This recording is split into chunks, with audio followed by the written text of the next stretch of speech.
ನಾನು ಎಲ್ಲರ ಮೇಲೆ ಎಫ್ಐಆರ್ ಮಾಡ್ತೀನಿ. ಮಾಡ್ಬೇಡಿ ಸರ್. ನೀನು ಕೋರ್ಟ್ ತಿರುಗು, ನಾನು ತಿರುಗ್ತೀನಿ. ಮಾಡಿ ಸರ್. ನೀನು ನೋಡಿ ಇಲ್ಲಿಂದ. ಯಾಕೆ ಹೋಗ್ಬೇಕು? ನಮ್ದೇ ಸರ್ ಇದು. ಏನಾದ್ರು ವರ್ಷ ಊಟ ಮಾಡೋದು ಸರ್ವೆ ನಮ್ದು ಅಂತ ಹೇಳ್ತೀಯ, ನಿಮ್ದು ಅನ್ನೋದಕ್ಕೆ ಏನಿದೆ ಅಂತ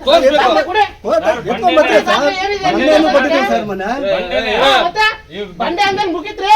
ಯಾರು ಏನ್ ಮಾತಾಡಕ್ ಬರಲ್ಲ ಇಲ್ಲಿ. ನಮ್ ಇಷ್ಟ ನಾವ್ ಏನ್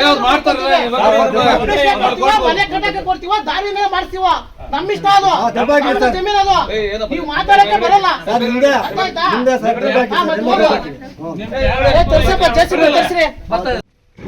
ಸರ್ಕಾರಿ ಬಂಡೆ ನಾನು ಹೇಳೋದಕ್ಕೆ ಮಾತ್ರ ಉತ್ತರ ಕೊಡು. ಈಗ ನಿನ್ ಜಮೀನ್ ಇರೋದು ಅಲ್ಲೇ ಆ ಮೂಲೆಯಲ್ಲಿ ಇರೋದು ನಿಮ್ ಜಮೀನು. ನಾನು ಹೇಳೋದಕ್ಕೆ ಉತ್ತರ ಕೊಡು, ಆಮೇಲೆ ನೀನ್ ಹೇಳೋದಕ್ಕೆ ನಾನು ಉತ್ತರ ಕೊಡ್ತೀನಿ. ಆಯ್ತಾ? ನಾನು ಹೇಳೋದಕ್ಕೆ ಮಾತ್ರ ಉತ್ತರ ಕೊಡು, ನೀನ್ ಕೇಳೋದಕ್ಕೆ ನಾನು ಉತ್ತರ ಕೊಡ್ತೀನಿ. ನಿನ್ ಜಮೀನು ಇರೋದು ಅಲ್ಲಿ, ನಿನ್ ಮನೆ ಇರೋದು ಈ ಮನೆ ಆದ್ಮೇಲೆ ಮನೆ ಬರೋದು. ಅರ್ಥ ಆಯ್ತಾ? ಅರ್ಥ ಆಗ್ತಾ ಇದೆ ನಮ್ಗೆ. ಹೇಳೋದು ಕೇಳಪ್ಪ, ನಿನ್ ಮನೆ ಇರೋದು ಈ ಮನೆ ಆದ್ಮೇಲೆ ಆ ಮನೆ ಇರೋದು, ಜಮೀನು ಇರೋದು ಅಲ್ಲಿ. ಈ ಗೋಡೆ ಕಟ್ಟಿರೋದ್ರಿಂದ ನಿನಗೆ ಉಪಯೋಗ ಏನಿದೆ ಹೇಳು. ನಮ್ದು ಜಮೀನು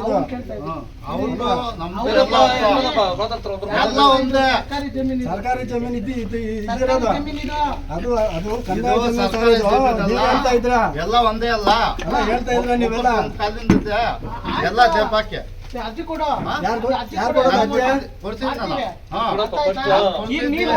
ನನ್ನ ಪ್ರಶ್ನೆಗೆ ಉತ್ತರ ಕೊಡು. ಈ ಗೋಡೆ ಕಟ್ಟೋದ್ರಿಂದ ನೀನ್ ಅನುಕೂಲ ಏನಾಗಿದೆ? ಜಮೀನ್ ಇದೆಯಾ? ಮನೆಗಳ ಮಧ್ಯೆ ಜಮೀನ್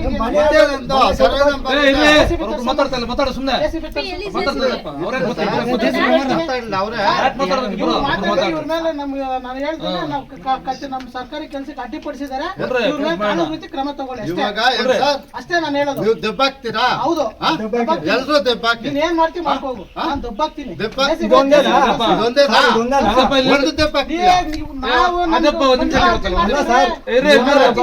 ಅದನ್ನ ಮಾಡ್ತೀವಿ.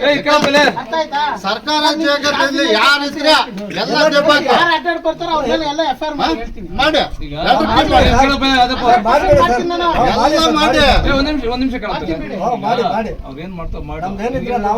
ಏನಾದ್ರೂ ಯೂಸ್ಫುಲ್ ಇಟ್ಕೊಂಡು ನಮ್ಗೆಲ್ಲ ಕೋರ್ಟ್ ಕಾಪಿ ಇದೆ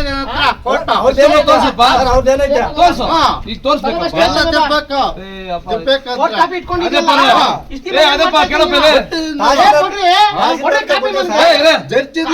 ನನಗೆ